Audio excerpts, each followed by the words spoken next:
Hello and good morning. I'm Bob Rogers, Executive Director of Coastside Land Trust.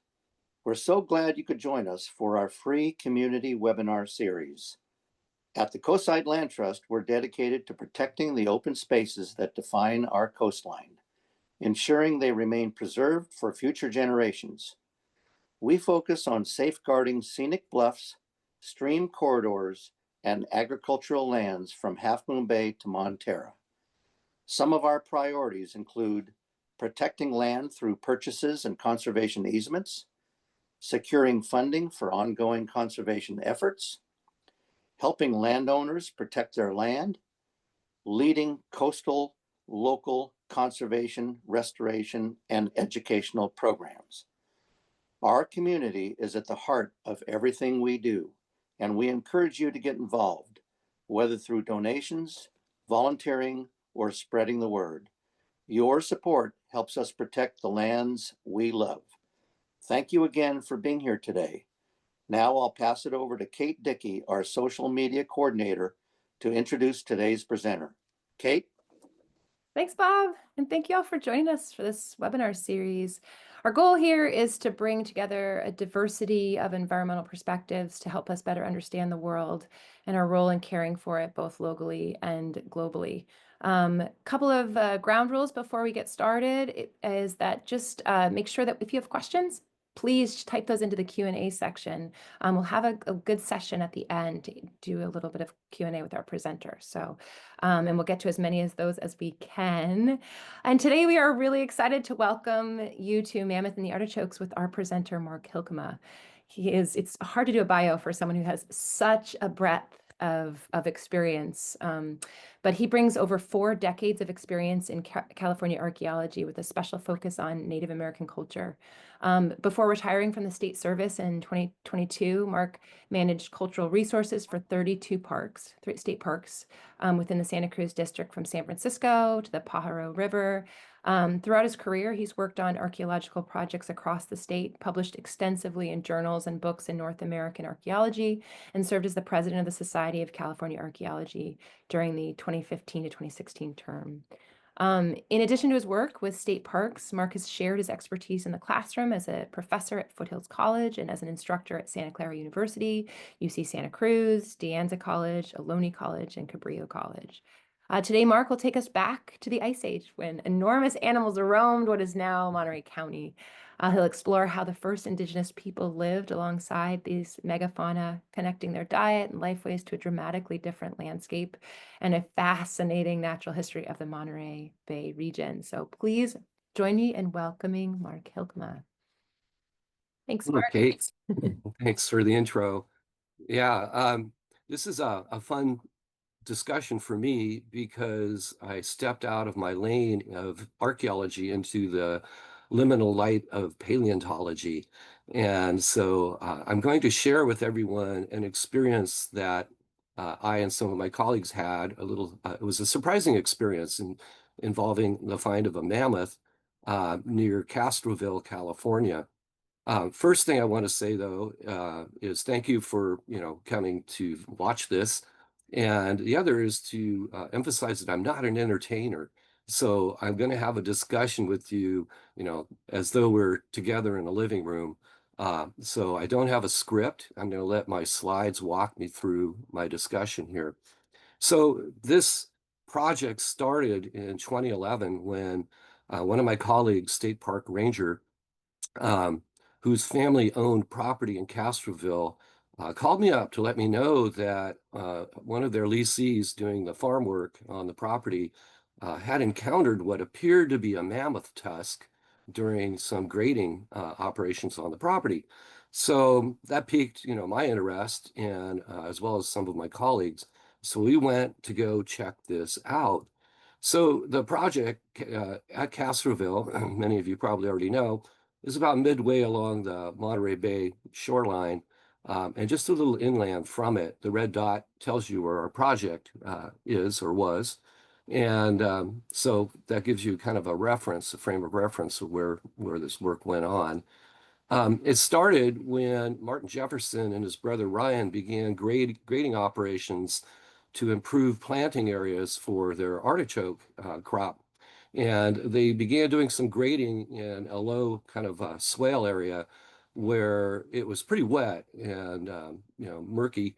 And so they wanted to improve the ground there and use heavy equipment to grade part of a hillside to save the quality soil and separate it from the clay substrata so that was not as organically rich. And in the process of the grading, the graders hit what appeared to be a tusk. So Martin was interested in that. To his credit, he contacted the landowner and several other folks who in turn got a hold of me.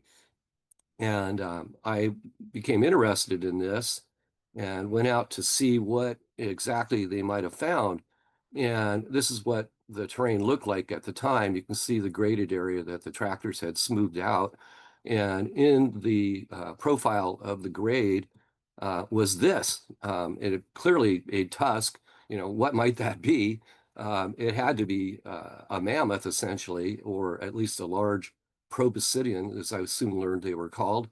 Um, and so this is what happens when a heavy piece of machinery encounters fragile bone. You can see this tusk has been impacted with lots of ivory tiles exfoliating from it. And to Martin's credit, he covered it up to keep it moist because when this bone dries out, it becomes quite fragile. So that was our introduction to the mammoth. Um, and how we identified it was through the removal of a tooth that Martin had found.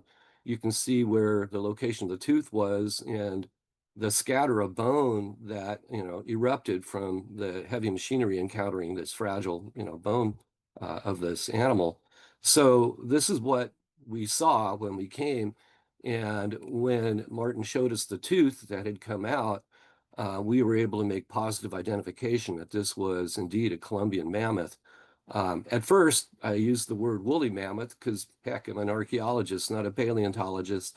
And I was soon corrected that, no, this is a Columbian mammoth. The woolly mammoths are further north where the ice sheets were and the colder environment was. So my education on mammoth began rather abruptly as I soon digested what the meaning of all this was, and that there were Columbian mammoths here before there were even woolly mammoths. So already I'm learning that there are these different proboscideans, animals with long trunks, like elephants. And so this is what we saw after going out in the field, and I started making contacts with the few paleontologists that I do know, but nobody was available to look at this find. So myself and several other archaeological colleagues decided, well, let's approach this like an archaeological site and grit it out and do an excavation here and try and recover what we could. And there was urgency to remove these elements, these bone elements, because the farmer had plans to, establish crop. And, that's his life style and life way. So we didn't want to interfere with his ability to pursue his agricultural needs. So we needed to address this find, rather quickly and organize a crew to examine what we had. In this tooth, you can see that the dentine, the enamel, has been worn down all the way down to the bone. So we already knew that we were dealing with an adult individual and that it was probably pretty old by the time it passed because the dentin had been worn down so far. So we also knew that mammoths are browsers. They range over the grasslands like cattle and browse the grass. This is interesting to me because later, as I'll explain, we also found mastodon bones. Mastodons are leaf eaters. They graze on trees. So that reflects a little bit about the environment and setting of this find too. Grassland habitat with some arboreal settings as well, since both creatures were found in this project. What is a Columbian mammoth? Well, that is the thing we began to pursue, was trying to understand what we might be finding and what might lie before us in an excavation. This is an artist image of what a Columbian mammoth looked like, about 12 to 14 foot high on the shoulder, long tusks, a trunk much like an elephant. And what's missing in this picture, as we soon learned, was that these animals actually had hair, lots of it. And I'll talk about that later, as we actually did find some of the hair from this animal. So we want to be clear from the start that we distinguish the two roles between paleontology and archaeology. Each of us has our own kind of colorful approach to how we deal with resources and finds. But since we couldn't find any paleontologists, we decided to pursue the archaeology end of it. And part of our motivation was the thought that it's possible that we could find evidence of early Native American culture at this site because Native Americans have been here since the end of the Ice Age. And we're actively encountering these Ice Age animals as they progressively populated the Americas.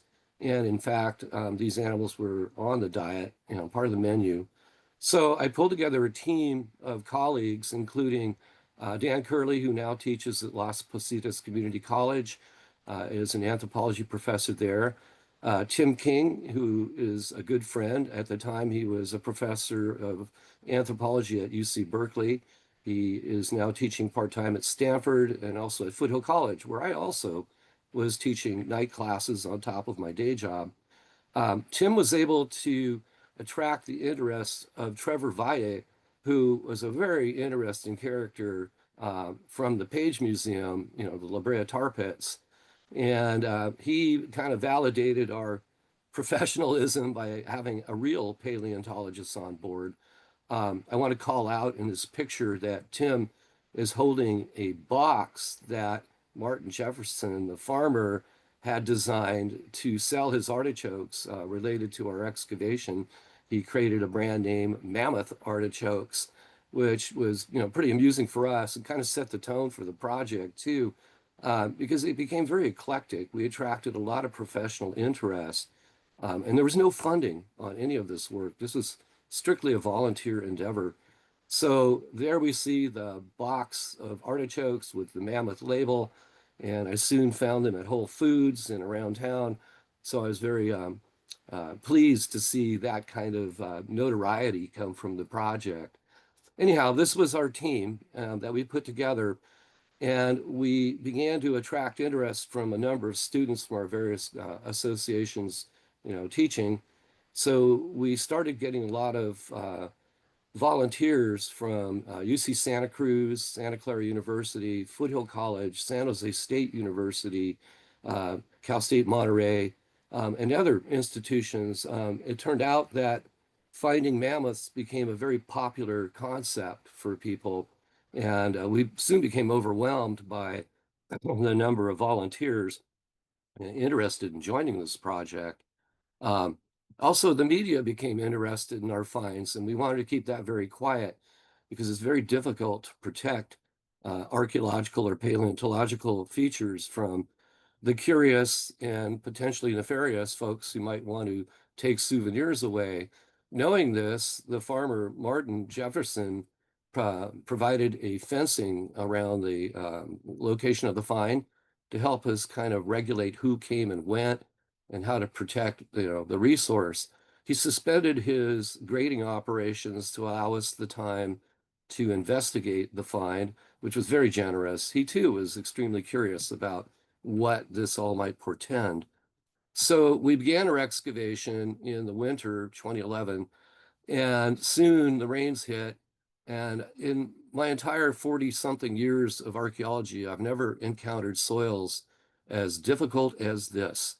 This soil, when it became wet, turned into a cement clay and became a logistical nightmare for us to try and both extract, pedestal and extract the bone elements that we found, much less access the site. You couldn't get down here with vehicles because they would just slip and slide in the mud.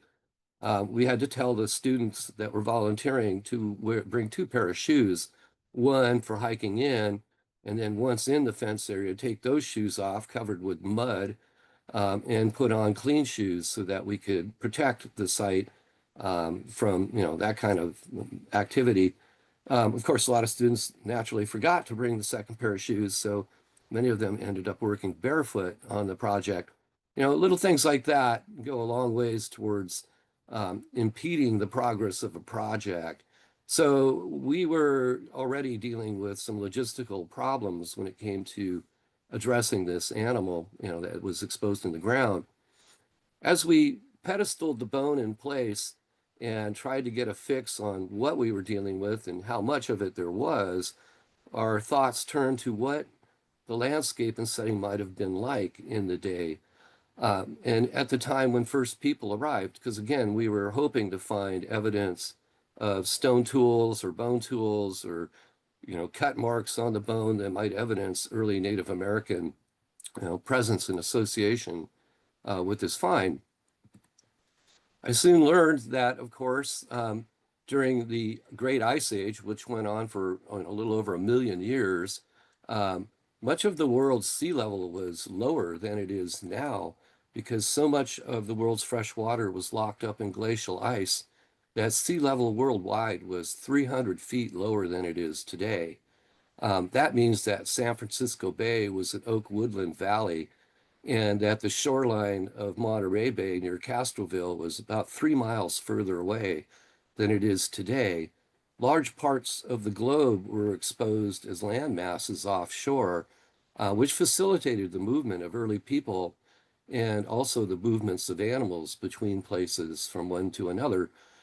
This drawing kind of illustrates what the Monterey Bay area and San Francisco Bay would have looked like, say, around 14,000 years ago.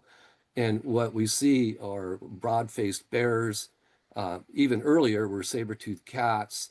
There were mammoth, Columbian mammoths, and bison antiguus, which was a large type of buffalo that makes today's buffalo look like puppies.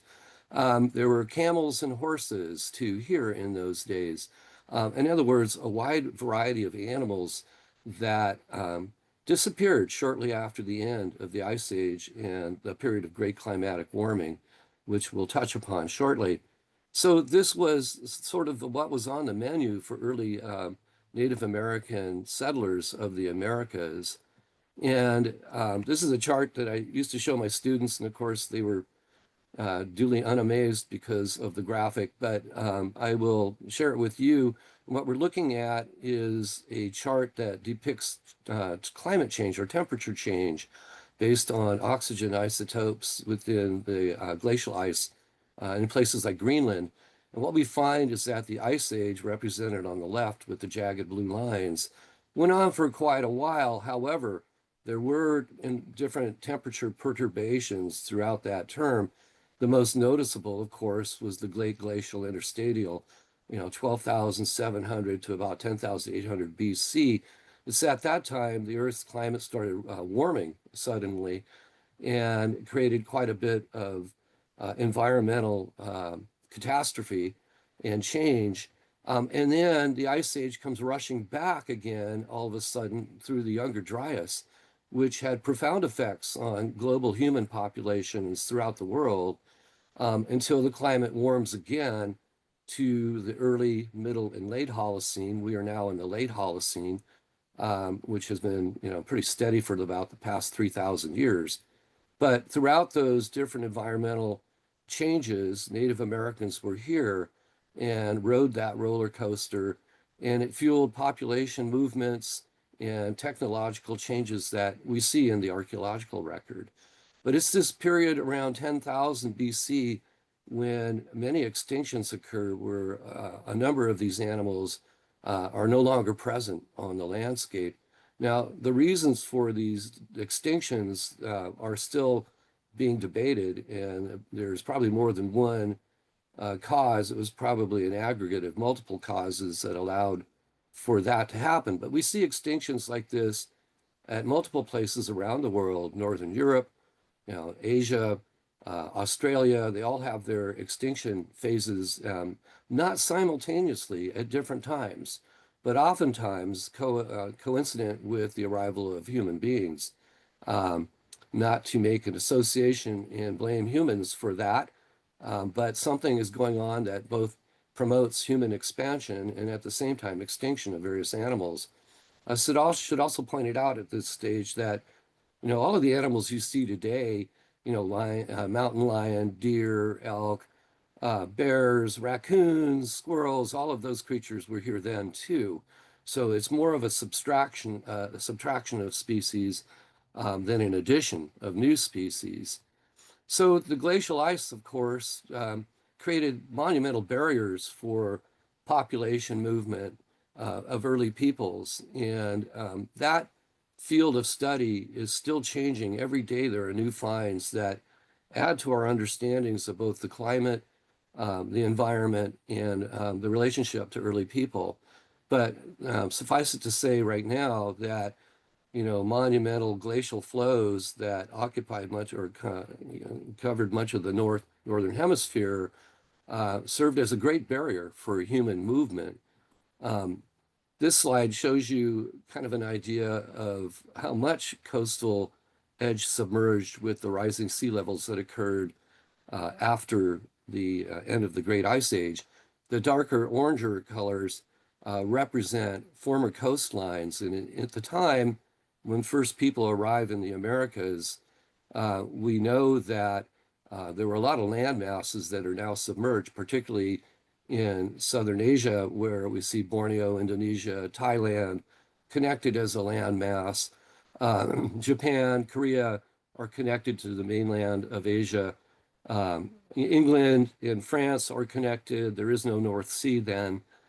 These are solid land masses, and more significant for our discussion is the connection between Siberia and Alaska. That land bridge persisted for many, many thousands of years, which facilitated the movement of animals both into the Americas and out. It wasn't a one-way street for these creatures, nor was it a one-way street for humans, as we'll learn. People came into the Americas, migrate, some actually return back to Asia. It is a population movement that is complex then, just as it became complex later. So this landmass was named Beringia by geologists, was quite substantial between Alaska and Siberia. So we can see how human populations could diffuse into the Americas whenever these land masses were open for that. And they do open and submerge at different intervals over long periods of time. When first people come to the Americas, they leave distinctive toolkits that reflect the technology and purpose of the time. So it's not unusual to associate these early movements of people with very large bifaces and projectile points that reflect the hunting focus of the people of the time. And for many, many years, people were unwilling, archaeologists in particular and anthropologists were unwilling to accept a greater antiquity for human presence in the Americas. Some of these thoughts were being fueled by finds in Europe where cave art was starting to appear and postulations were being made about people being living at the same time as animals that were known to be extinct existed. The coexistence of people and animals was much debated. And in the Americas, it was thought that people didn't arrive here until much more recent times. This theory was blown up when an African American cowboy working in New Mexico noticed in an exposed wall profile of the soil in a ravine bones that appeared to be fossilized in association with a large projectile point, which you see in this picture. The bones turned out to be remnants of Bison antiguus, the very large buffalo-like animal from the Ice Age. And the projectile point was embedded in the rib cage, which was pretty good association between humans and archaic fauna from the past. Shortly thereafter, another find was made at a place called Clovis, New Mexico, where a mammoth was found with a very large projectile point embedded in it. This is an image of what Bison antiguus looked like in the day, and this creature would become extinct. but it was prey for early Native Americans, as we see a very specialized projectile point associated with them going back. You'll notice this obsidian point in the ribs has a very large flake scar down the center of it. That's called a flute scar, and it becomes a characteristic of what we call Paleo-Indian hunting technology. So Bison antiguus was being targeted with tools from early Native Americans of that style point, which was named Folsom points after Folsom, New Mexico. At Clovis, New Mexico, as I mentioned, this mammoth was found. This is a replica of that find where you see the bones of a mammoth, and more importantly, and from my point of view, is this very large flint projectile point we now name Clovis points after the site where they were first found. So the significant thing about these early Paleolithic assemblages is the technology used to make them. They require very large pieces of flint that can be reduced down by using a cobble hammer, and then taking them down thinner with elk antler or antler batons to knock off thinner flakes.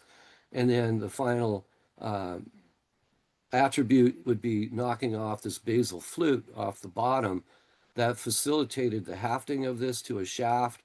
We often also see that the basal blade margins are ground down to support the hafting element with deer sinew tendon or sinew tendons that tie it to a wooden shaft. They would grind down the basal end to prevent them from cutting, the sinew binding. So these are distinctive elements that co-occur with the mammoth hunting, and interestingly also disappear about the same time that these animals become extinct. So the technology is definitely associated with the hunting of these large animals. Also found in sites, much like the Castroville mammoth site, or sites dating to that time, are, short-faced bears. These are very large bears that are bigger than grizzly bears. Mastodon, as I mentioned before, which are arboreal foragers, leaf eaters. And comparing the two, you get a sort of a size metric from this graphic showing, mastodon and mammoth. And what I find interesting is the artist, of course, put on hair on the mastodon, but not on the mammoth. We would soon change that outlook through our find at Castroville. So mastodons, being leaf eaters, were big meat packages for early Native Americans. And we find kill sites and butchering sites scattered all over North America, from the East Coast to the West. Again, associated with Paleolithic hunting tools such as these Clovis and Folsom style points. These are very hefty projectile points, and they take a great deal of skill to produce them. One of the attributes I find particularly fascinating is when they rough out the blank that you see as item A in this picture, they make these preforms out of a core flint. We also call them cherts. And they oftentimes would cache those bifaces throughout their territorial range where they would hunt, and leave them as caches hidden away to retrieve later, because it appears that these early Native American societies had very large territories that they roamed about in their hunting techniques, probably following the migratory behaviors of the game animals they hunted. So they would cache these bifaces and later finish them and make them into the more perfect form that you see in item D. But one of the things I want to call out is the skill and technology necessary for this kind of tool preparation. In item B, you will see some of the flake scars that result from detaching, the chips that they're trying to knock off to shape, this item. Some of these flake scars go from blade margin from one side all the way across the face of the point and detach on the opposite side. That's a very difficult thing to do for what we call flint knappers to process. It's also a distinctive trait of Paleo-Indian technology. And in the flakes themselves, we find the remnants of the blade margins on both opposite ends of the flake. So it's quite a skill. It requires a great deal of labor, and professional flint knappers today struggle with trying to replicate these tools. Among the various target species for these large projectile points were things like the Jefferson and Harlan ground sloth. And it's hard for me to imagine, the size of these sloths that once roamed, the Americas. When you see a sloth in a zoo today, they're kind of odd looking creatures. They're arboreal, they're extremely slow, so slow they oftentimes grow moss on their fur and the forest canopy. So the idea of seeing one of these guys trotting along the ground is sort of a disconnect, from the world that we know, and wonder what must it have been like. Well, one thing's for sure is early indigenous hunters found them to be quite delightful, for hunting and as part of the menu. These are big meat packages that they did pursue. Um, we also find that people did not coexist with saber-toothed cats. Saber-toothed cats disappear thousands of years before humans come here, as far as we know. Um, but I had to throw in this shot because it amused me. It was in the lobby of the Page Museum at La Brea Tar Pits. And where else but, in Southern Cal are you going to get these robotic creatures, sort of Disneyland-like, where you have the saber-toothed cat actually on the back of a sloth, taking him out. And they are robotic, they're moving. And, with noble-looking mammoth looking on, I found it to be a little surreal. But it was part of the fun, that we had working on this mammoth, was trying to get in touch with what was a paleo landscape like in the day, and whether or not this depicts it. We certainly found it, interesting. And so moving on, we also found evidence at Castroville of yesterday camel, which is an early camel species, and the western horse, or the dawn horse. These are animals that become extinct in America, but do leave the Americas for Asia and spread from there. Coming in from Asia is the moose. So we see there are creatures that come and go across that land bridge. It was not a barrier as much as indeed a bridge. Um, a lot of creatures disappear at the great end of the extinctions at the end of the Ice Age. And there's quite a variety of different animals and plants too, plant communities that are dependent on the behavior of these species also begin to change as some of the keystone species disappear, like the browsers and leaf eaters. I took this picture at the Page Museum just to emphasize that not all these animals were what we call megafauna. There are also little creatures involved, like these dwarf pronghorn antelope, as a reminder that the landscape was varied. There are many different species of animals here, or were, that are no longer present today.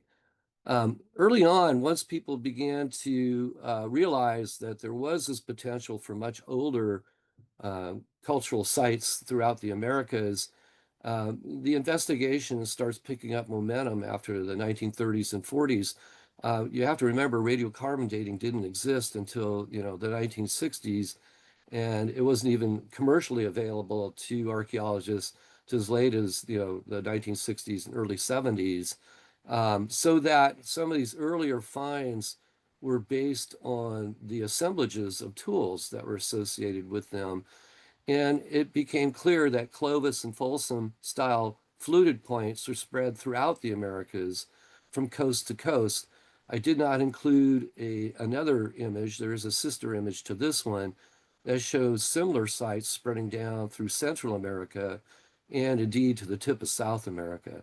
So it creates a question for archaeologists of, when did first people get here? How did that work? Because many of the ways between Siberia and North America were closed by large fields of ice that would have hindered movement. And we find that the oldest sites in North America are paralleled by coeval sites in South America.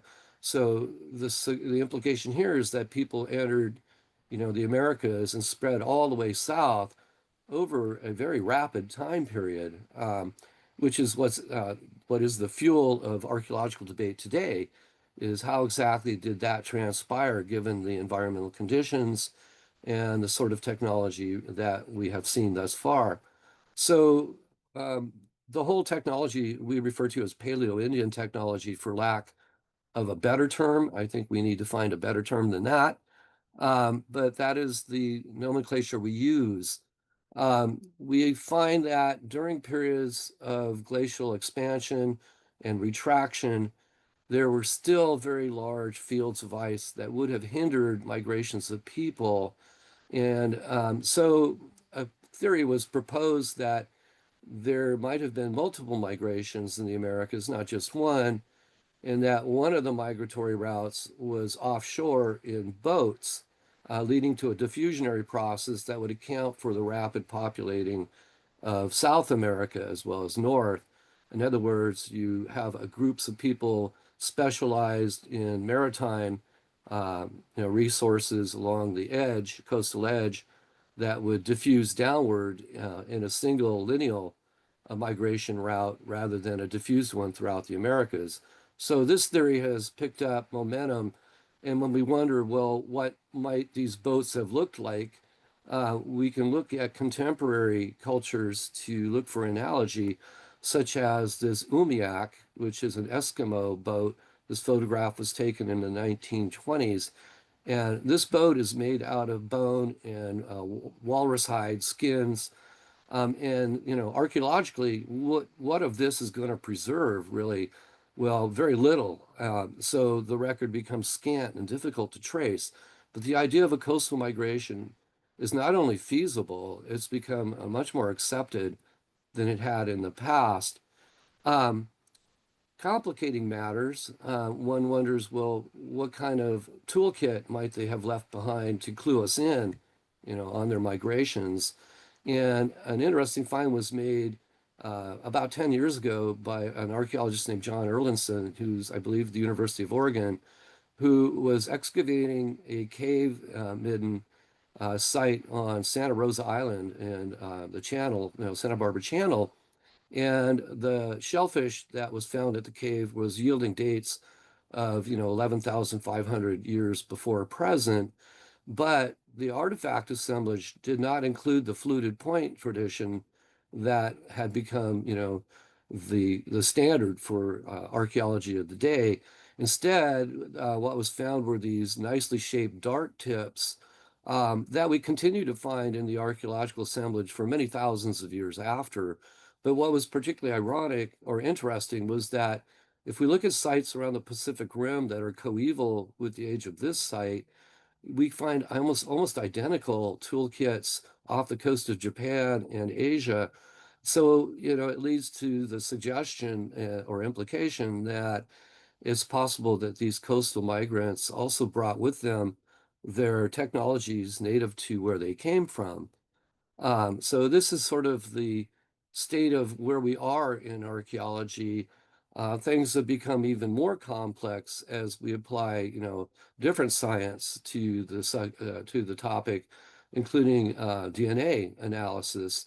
Geneticists have found in these archaic sites trace elements of genetic of imprints that reveal that there were indeed multiple migrations in the Americas. It was not a one-off affair, and that some of these genetic traces appear not only in the Americas, but also in Siberia and Asia, where the conclusion is now that during periods of stalled migration, when ice sheets may have prevented, people diffusing, in intervals, that some new genetic strains developed during that pooling phase and included those who returned back to Siberia. These guys are not following a compass or a roadmap.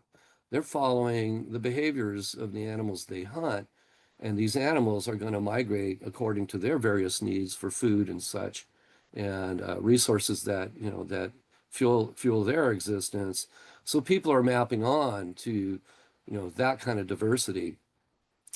So the upshot to this, and I'm out of my depth when it comes to genetics, is that there is a very complex outcome or understanding of these early migrations of people into the Americas. It's not a one-off affair. It's extremely complicated, and new research will undoubtedly fill in some of these gaps. But finding, paleo Native American sites is pretty difficult because so much geologic change has also transpired during this time, from glacial runoff, stream alteration, changing coastlines. Where are these archaeological sites anyways, right? Buried under layers of mud or eroded away. It's very difficult to get a clear picture of that time. The investigation with these large projectile point technologies, such as Clovis and Folsom, has also puzzled archaeologists for many years. We don't see this large blade technology in Siberia, and the only place that's coeval with the American large blade technology are places like in Northern Europe, in France, where the Solutrean people did also hunt mammoth and used very large projectile points for that.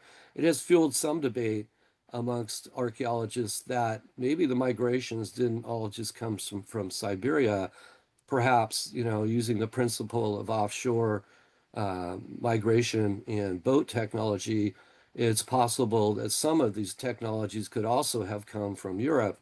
That's not very solid, and there's a lot of skepticism on that. But I throw it out there for you to know that, the jury's still out. We have no real idea of how these populations actually occurred.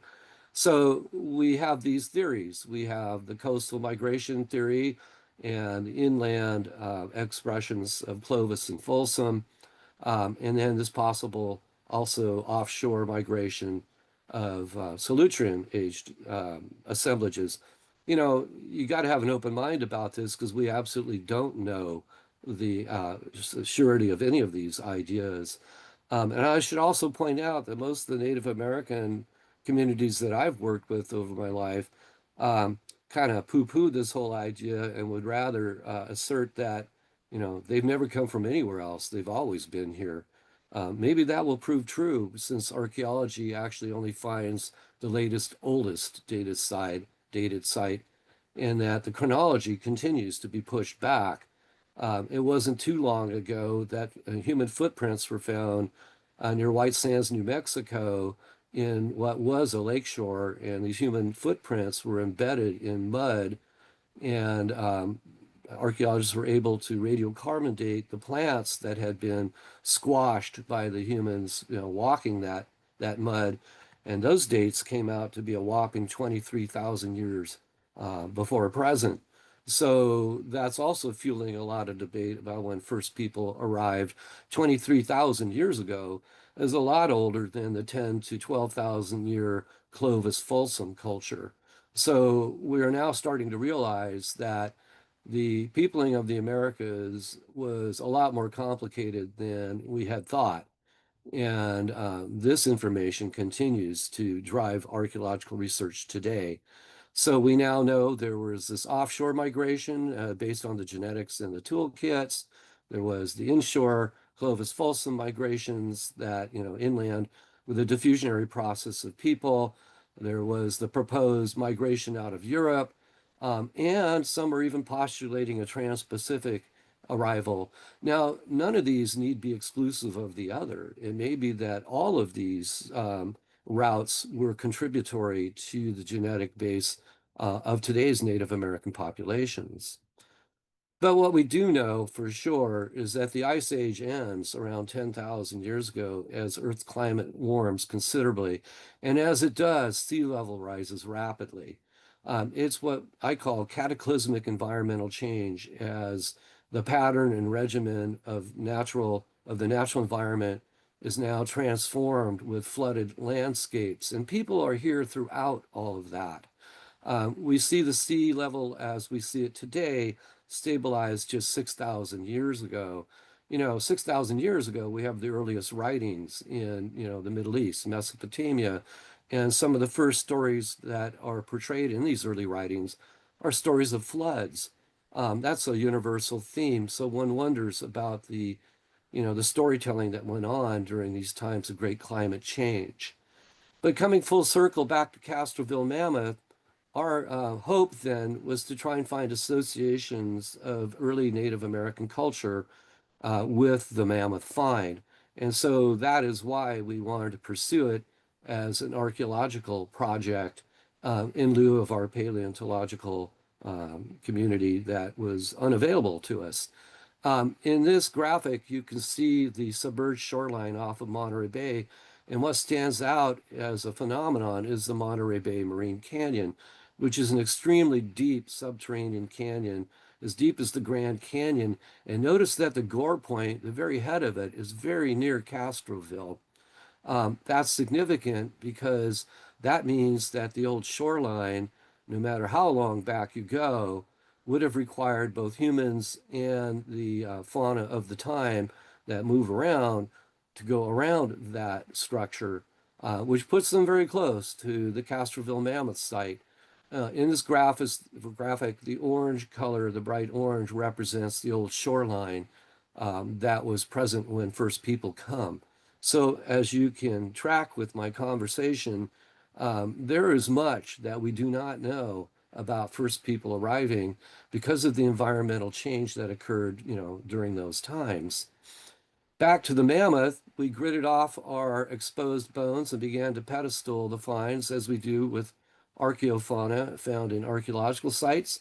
We wanted to determine the relationship of these bone elements to each other and control very carefully where each position of the bones were so that we could see if there was a potential butchering site, from human activity, or was this basically the end site where an animal had just perished and was preserved. As we pedestaled these bones in place so that we could map them and photograph them, they became exposed to our environment today and began to dry out and desiccate. This was a concern for us because we did not want to rush the removal of these bones before careful examination. So we were concerned about how to keep the bones moist. As they dried, they would crack and fall apart, making them extremely difficult to extricate from the soil. So there we are, standing in this artichoke field, wondering, well, what shall we do about this? And my colleague, Dr. Timothy King, made a phone call to the Getty Museum in Los Angeles. Who are you going to call? Call the Getty. They'll know how to fix it. And to our amazement, we were connected with two curators, Vanessa Muros among them, and they pondered what technique might be useful for us in preserving this animal and concocted a chemical mix of toluene and latex that they said we might be able to paint on the bones. The toluene would evaporate, leaving the latex embedded in the bone, creating an adhesive. So this was a pioneering effort. And as we listened to the discussion about these products, we pondered amongst ourselves, okay, here we are in this artichoke field. How shall we get these materials? Well, who are you going to call? Call Amazon. So we called for Amazon to have some of this chemistry delivered. It was. So we, we had this stuff appear in the field. Simultaneously, as word got out about our find, we started getting inundated by the curious, including scientists who wanted to drop in and see what we had. In this image, you can see me pointing out to my stepson, Julian, the orientation of the bones we had exposed thus far. Getting these bones out was quite a challenge. Again, this soil was like, cement when dry and clay mud when wet. We tried to create a wet screening technique where we could hose off sediments from buckets that were collected from around the bones and try and recover isolate bones that way, which was marginally successful. The problem was that the mud would not go through the screen. So the challenge was quite significant for us in our recovery effort. What you're looking at here is a large femur from the mammoth that was embedded in the muddy strata and was bent like a pretzel. This is a very large bone. And you wonder, what might have contributed to the breakage on this very large bone. And jumping ahead, spoiler alert, what we concluded was that this animal had died adjacent to a marsh, a wetland basin, and that as this hump of an animal lay on its side, part of it slithered into the submerged environment, which was anaerobic and preserved the bone that had gone into the muck, and that other large animals were also walking the perimeter of this marsh and thereby walking on the bones of the animal below it. And we thought that this might account for some of the breakage of these very large bones that otherwise should have been intact. Um, so isolating the bone elements, recovering them from the wet screen and from in situ positions became quite a challenge. In the process, we found other animal bones too from the past, including this mastodon tooth, which also showed the dentine very worn down. So we began to realize we had quite a significant find. We continued to expose the elements in place, apply the toluene when possible, and then to our surprise, we started uncovering large amounts of hair. At first, I thought we had toxified the site by using a push broom to clean up the surface of the site, which exposed a lot of the hair. And I thought, oh my God, I've brought this push broom from home and I've polluted the site with the hair from my golden retriever because the hair was red. It soon oxidized and turned silver in the atmosphere, leaving us with this challenge as we soon realized that this hair was not from my golden retriever. It was actually from the mammoth that had been submerged. So again, calling up the Getty, they suggested that we get test tubes with helium and try and stabilize the bone in that kind of environment. So we rushed off to nearby Prunedale, picked up mason jars and kids' birthday party balloons with helium and filled up the jars and preserved as much of the hair as we could. And after recovering it, we ran into this guy, Stefan Schuster, who is a geneticist who had actually worked on unraveling the Neanderthal genome and was interested in our project. He had been doing a talk in San Francisco. And so we connected with him and gave him samples of the hair, and he was able to positively identify it as mammoth, both the soft, downy hairs that are on the undercoat and what are called the guard hairs, which are much stiffer hairs. We found both. So Stefan worked with us to try and unravel the genome of this mammoth. He was unable to do that. There was not enough viable DNA in the bone to allow that to happen. However, we were able to positively identify the hair as that of the Columbian mammoth, which I believe was a first at that time in North American paleontology. And so I want you to picture herds of mammoths on the landscape like cattle with red hair. That to me was a picture in my head that I found very attractive, these red-haired mammoths roaming over the landscape like cattle. As we worked in the hillside adjacent to the main Columbian mammoth finds, we started finding other fossils embedded in the slope, which led us on this kind of chase, pulling out bones and progressively eating further into the hillside. It was like a box of Kleenex. You pull out one sheet and another one's right behind it. None of these bones were articulated like the Columbian mammoth were, but added to the picture of diversity on the landscape. Here you see an ankle bone, an astragalus from a mastodon, which again is a leaf browser, unlike the grazer that was the mammoth. So we're dealing with a wooded as well as a wooded habitat as well as grassland in the day. And both teeth have different structure that allow for identification. We also found an ivory object. We call it the object because those of us who were familiar with archaeological bone tools immediately concluded that this looked like an awl, very similar to bone tools used by Native Americans right up unto historic times. It was an ivory piece and had a blunt end and a snapped opposite end. And we were curious about how we might verify whether this was actually a tool or not. Into the picture shows up Ivano Aiello, a sedimentologist from the Moss Landing Marine Laboratories and a professor at San Jose State University. Turns out he lived up the road, saw the dig, decided to come in. He was curious and joined the team.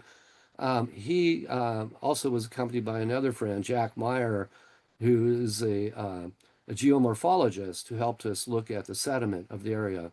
Anyhow, Ivano, working at Moss Landing Marine Laboratories, allowed us access to a scanning electron microscope, which is quite a device, way over our technology. And he assisted us in putting the bone ivory object on a platform and scanning it at high power to experiment to see whether we could see wear patterns on the abraded end that might be different from the snapped end, which would not have been the business side, like we would with bone tools that we examine in other archaeological contexts. And to our amazement, under high power, we were in fact able to see various wear patterns on this bone. At even higher magnification, you can see the striations and lines that occur from abrading other materials that are harder than the ivory. And as we looked at the opposite end, we also confirmed our test hypothesis, which included much cleaner cuts and striations that can occur from sharper edged objects. There you get a better view. Here we go. You can see an incision at high powered magnification. Now, it's also true that during the life of an animal, as they're using their tusks and whatnot to browse and scrape at the ground, you're going to get wear patterns too. So we could not make a conclusion or conclusively state that this was done by ancestral Native Americans. In fact, the field of paleo archaeology is fraught with suspicion, such that if you don't find a projectile point stuck in the bone, you better have a pretty good case for associating Native Americans to these finds. And we did not have that smoking gun. But what we did have was a heck of a lot of research interest, including my friend Tom Wake, who's an archaeologist from UCLA and a specialist in faunal remains. He came out, grabbed a bucket of sediment from the site, and decided to wet screen it through very, very fine mesh sieves, geologic mesh screens, and was able that way to recover some 32 species of microfauna. Up till then, our heads had been in the macrofauna, the larger elements that we could see. He was able to pull out large numbers of smaller specimens of lizards, snakes, fish, and various such creatures that helped us characterize the habitat. More puzzling to us were the large volumes of oyster shell, which should not have been in that strata, which turned out to be just below the mammoth, because sea level was 300 feet lower during the late Pleistocene, and here we are above it still in this day and age. So that implies that this ground surface had risen considerably over the time that these species existed. He was able to run a radiocarbon date on one of the oyster shells that came out to 26,000 years ago. 26,000 years ago is old, but it also means that the strata containing the mammoth was more recent than that. So we felt the chase was on for ancestral Native Americans. I should have put this slide in earlier. This is Allison Lewis and Vanessa Muros, the conservators who invented the technique to stabilize these bones. We were also careful not to stabilize the bones that might be useful for radiometric analysis. We did not want to toxify the bones that might be useful for dating. As it turned out, we were unable to get viable collagen for radiocarbon dating from the bones, so it was the shell below the bone that gave us a date that bracketed the find, which thus would have been between 26,000 and 11,000 years ago. We went to have our bones analyzed more carefully at the Getty and meet with the curators there, and were duly impressed with a VIP tour of what the Getty does in terms of restoration of artworks and antiquities. It looked like a NASA space lab. The technology is really quite amazing. to witness, how they stabilize, antiquities, including pieces of the Dead Sea Scroll, ancient paintings and such, and fabrics. We also were invited to visit the La Brea Tar Pits, the Page Museum, which is every kid's fantasy, and mine too, because of the volume of Ice Age animals that they have recovered that found themselves stuck and mired in the tar pits adjacent to the museum. So we were able to bring our bones in for comparative analysis with the expert paleontologists. So they were able to help us side the bone elements left from right and give us an age estimate of our Columbian mammoth in terms of age of its life. And it indeed appeared to be an adult. We were unable to sex it to know whether it was male or female. But what was of interest for us was running around the archive and looking at all of the extinct animal species that they had available. We soon, besides being amazed at how many of these bones were articulated and held together, we soon realized that ours never would be. Our creature looked like it had stepped on a Paleolithic landmine, and all the bones were considerably broken and fragmented. That one was never going to be stitched together and brought into a museum. We soon began to realize there are quite a number of Ice Age finds in the Bay Area that were not surprising, but also expanded to our understanding of how our mammoth might have fit into this larger picture.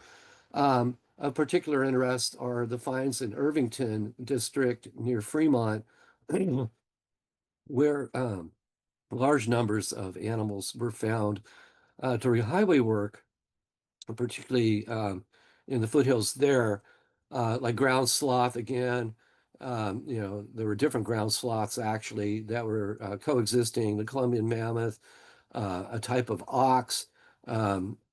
There were peccaries, camels, dire wolf, again, creatures that represent a spectrum of animals called that later became known as the Irvingtonian phase of the Ice Age, which was followed by what is now known as the Rancho La Brean faunal assemblage. Our mammoth belonged to the Rancho La Brean mix, which did not have things like the ox and the same variety of sloths and the saber-toothed cat or dire wolf.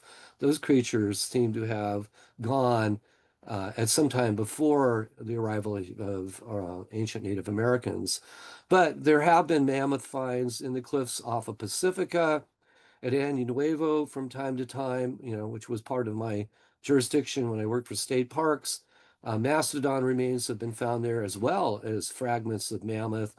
The Guadalupe River produced a Columbian mammoth bone that's now on display at the Children's Discovery Museum in San Jose.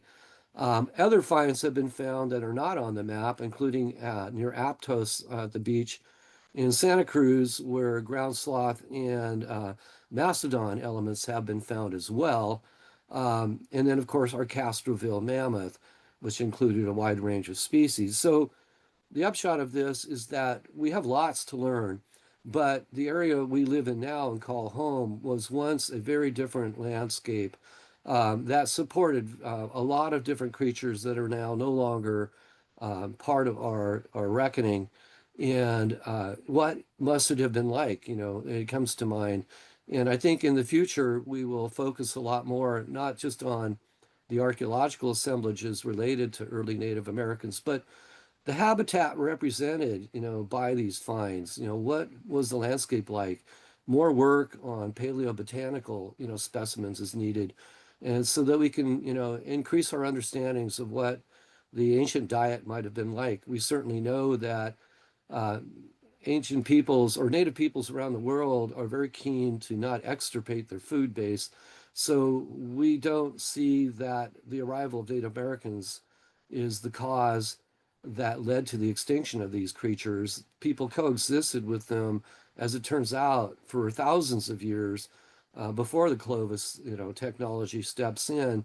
We have sites that are far older now, and so we know that humans coexisted with this archaic faunal assemblage. So what accounts for these extinctions, both in Europe, and other places around the world.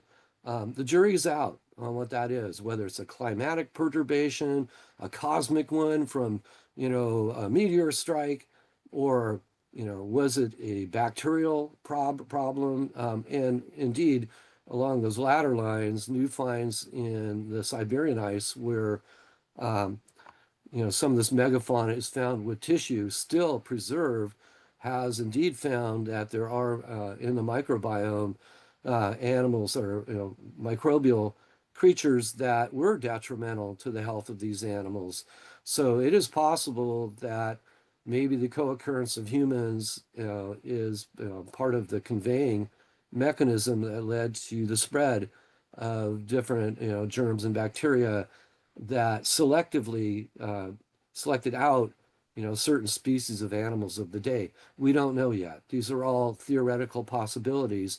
But what I do know was the experience we had with the Castroville mammoth led to a great deal of camaraderie, a great educational experience, and even the local farmers brought their kids to take a look at what was found and bringing us great large boxes of strawberries and artichokes.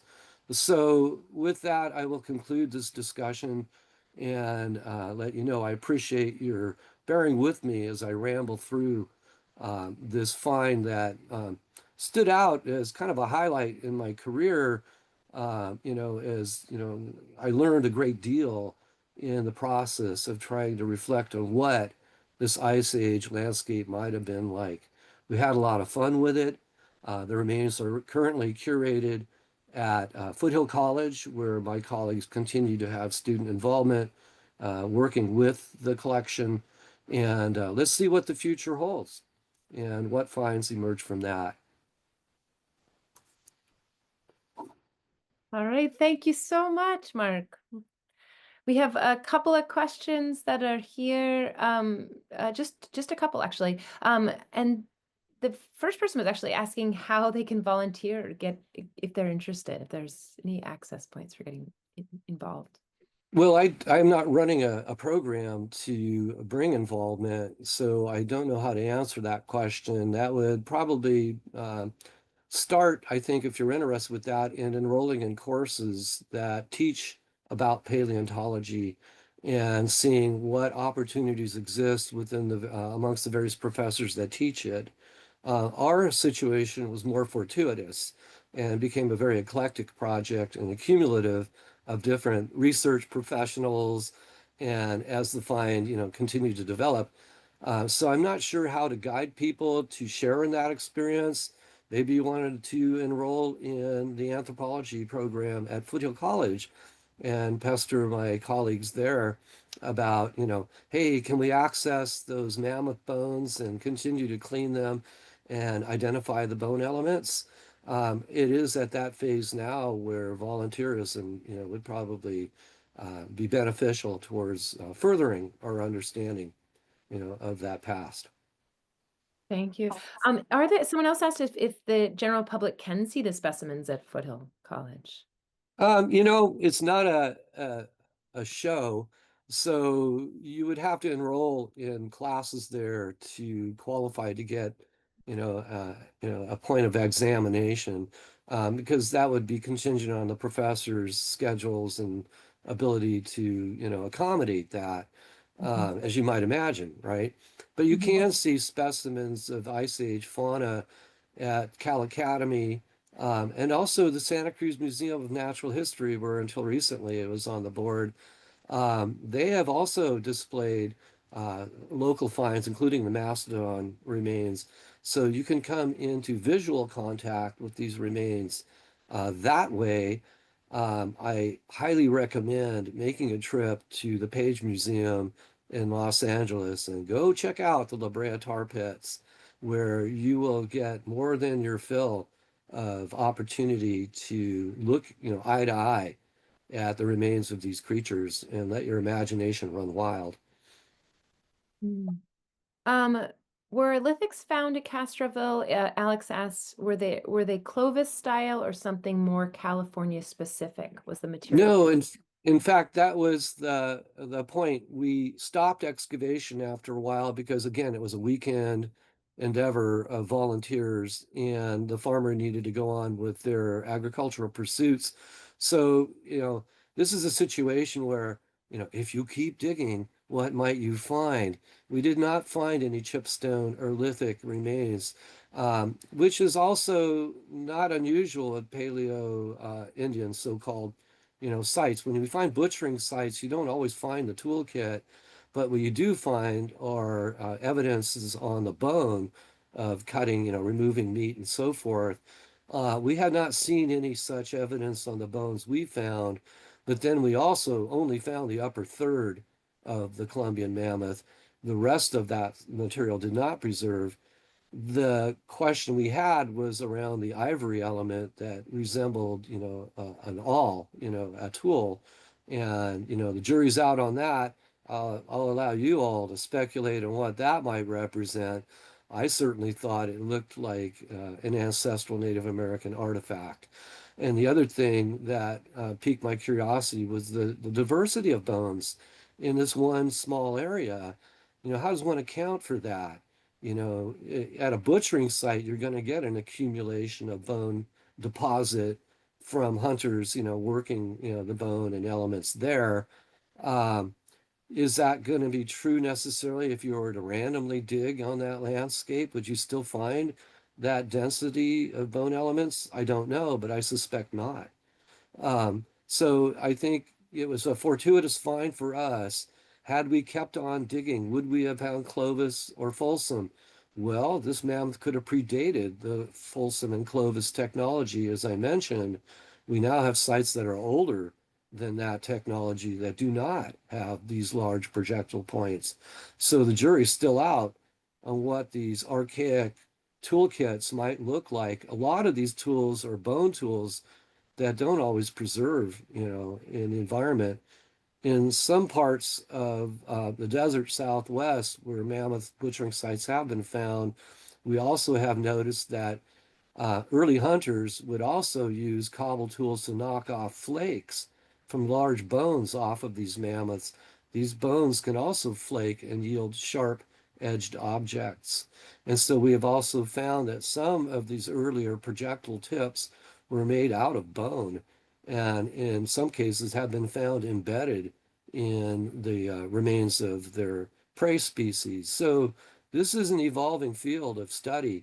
We did not find any lithic technology associated with our mammoth, but I would not preclude that possibility. In fact, were I to have the luxury of mounting a large expedition, well funded with a bunch of scientists, and I wanted to find early Native American culture in the San Francisco Monterey Bay area, I would look around Castroville as a potential location for that.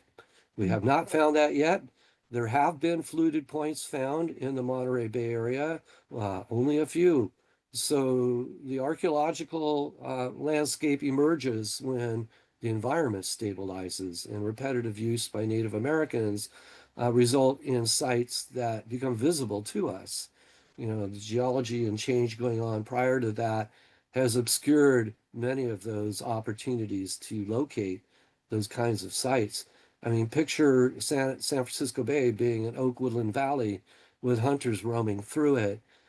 What do we need to find now? How might we approach that today to get through both the water, and the deep layers of mud? It doesn't seem practical, does it? So, we only have this scattered kind of picture. If you're interested in learning more about Paleo-Native American culture, there is a lot of literature on the subject outside of our, residential zone. Much of it from the East Coast of the United States and the Southwest and, Southeast. So there is a lot of literature emerging on the subject. California is needing to catch up on some of that. Another question was, have the coastal finds been correlated tectonically to the selenium block migration and Santa Cruz Mountain uplift? We did not go that deep into the weeds when it comes to the geomorphology of the site. We were more interested in the sedimentology surrounding the bones itself. The larger geologic, setting was beyond our effort. So I could not answer that question about Selenian block uplift. We know that these things occurred. We know that the Santa Cruz Mountains, for instance, are only 5 million years old, geologically compared with 60 million years old for the Sierras, which is why you find a lot of marine fossils in the Santa Cruz Mountains and the sediments, of Monterey Bay. There's a lot of fossil shellfish that one can see in the deep cliff profiles, of Santa Cruz. We get marine mammals like fossil whale bones in some of these sites. Um, we have not tried to correlate the geology of the area with our particular find. We think our find is much more recent than that. Whether it is coeval with Native American occupation, the jury is still out. I'd like to think so. And maybe finds in the future will illuminate, that to a better degree. Again, my purpose here was just to daylight that this activity, has occurred, and that it's been an undertaking of learning that has, kind of fueled and piqued our interest, and also raised the specter of possibility for the region. Thank you. Okay, and one last question. Daniel asks, so human arrival may not have caused extinction of megafauna. Could it have been changes in the technology used by humans? Perhaps the Clovis tech contributed? And he also just thanks you. Well, those are good questions. That is a good question. And, one wonders whether the technological innovation of Clovis and Folsom technology, which is very specialized to the Americas, um, would that have facilitated the demise of these animals? It certainly would have increased their hunting opportunities, that's for sure. Um, but it has to be more complex in terms of explanation than that, because as I've alluded to earlier, anthropologically, we study hunting practices amongst, native peoples around the world. And nowhere do you see ancient people working to eliminate their food base. All the other food was available too at the same time. Hunting a deer is a lot less fraught with danger than a mammoth. I also have to point out to my students, it's not enough to say they hunted these animals. Put yourself in the moment. Here you are with a stick with a very sharp blade on the end, and you're going to puncture this animal with that thing. How's that going to go over? So, it's dangerous. So the question is, why would they have such a specialized technology for these dangerous critters in the first place? All we can say is the evidence points to a very strong emphasis on hunting these animals. The payoff was sufficient that the risks were outweighed by the meat gain. And again, we see it in Europe as well. But let's not forget, these animals and people coexisted for a long, long time before the extinction effort occurs.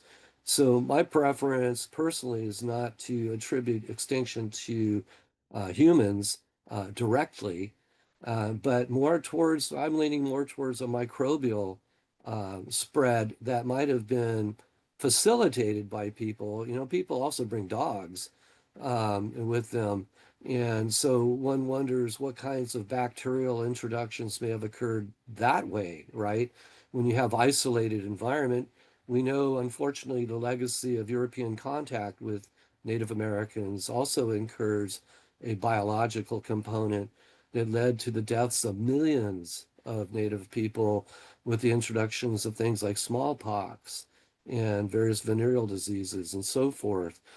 These were folks that had not encountered, these viruses before and have no resistance, therefore, to it. And so many millions of people perished even before direct contact as these vectors spread throughout. Something similar may have occurred with the archaeofauna of the past as well. So it's not enough to say that Clovis and Folsom, technology, the improvement of the technology led to the demise of these animals. It could be that these animals were already weakened by changing population and habitat. Maybe they couldn't make the adjustment. That just seems kind of feeble to me, though, considering the long duration of their presence. And so I think the technology did indeed facilitate the spread of ancient Native Americans through their ability to, hunt and gather with their toolkit. But it's hard for me to believe that they would work so thoroughly across the continents to hunt them out, to extinction. Thank you. And thank you. This has been such a fantastic and thorough presentation. And I know there's a good number of you who have tuned in today. So thank you so much to you, Mark Hylkema, for making this time to educate our community. Thank you. And I hope the adventure continues among you all as we all ponder these questions together. Oh, and thank you all for joining us, or for sticking around. This is, I think, a record number of folks that are sticking around for the Q&A section too. Just don't want to get off, want to learn as much as we can here. We will be sending a follow-up email. So there will be a follow-up email coming within the next couple of days that will have a recording of this. So if this is fascinating to you, please share this. Also know that this is within this, the follow-up email will also have just a call to donate so that we can continue to do this type of work, and the work that the Coastside Land Trust is doing to preserve and to learn about and to steward the land around us, these shared open spaces. So thank you again so much, Mark Hylkema. Thank you all for Pleasure. joining us together today. Just a couple of plugs for what's coming up. Next weekend, we have a coastal cleanup that's happening all over California. But here on the coast, we'll have, with the Coastside Land Trust, our site will be the Venice Beach site. So we'll have all the gear that you need. So just get some good sunscreen, and, hydrate. Come on over and join us, and we'll be there from 9 to noon. And then also the fall, in October, for those of you who are really interested in these webinars, we have Coastal Prairies Beneath Our Feet, the redwoods beneath your feet by Cleopatra Today and Mel Preston. Should be a great one, talking about our local coastal prairie and the importance of it and the biotic factors of it and the history of our coastal prairie. So that'll be on October 25th. If you're getting these emails, you will be on our list serve. So we'll send you some more information of that coming up. All right. Thank you all, and thank you, Mark, and have a wonderful Saturday. Thank you. Bye-bye. Bye.